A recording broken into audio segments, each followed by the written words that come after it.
در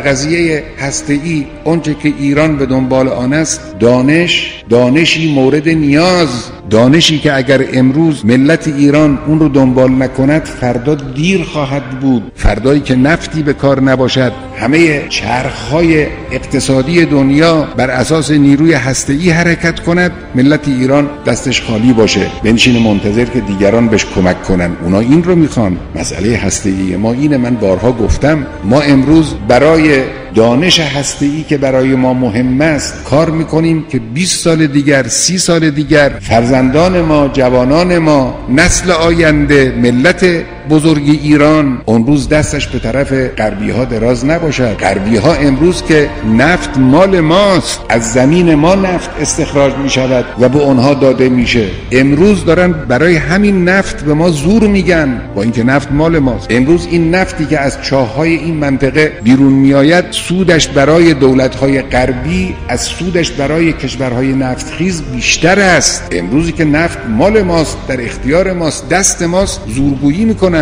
فردا ما بخواهیم انرژی هسته‌ای رو از خود اونها بگیریم، شما ببینید چه بر سر ملت ها میاد. نظام جمهوری اسلامی فکر اون روز رو میکنه، لذا امروز اصرار میکنه که ما بایستی این علم را، این فناوری را، این دانایی را، این تمکن را برای خودمون کسب کنیم. وقت جنجال راه میاندازن در دنیا که چرا میخواهید شما اینو کسب کنید و تهمت میزنن، افکار عمومی رو گمراه میکنن، اینا دنبال بمب اتمن، اینا فلانن.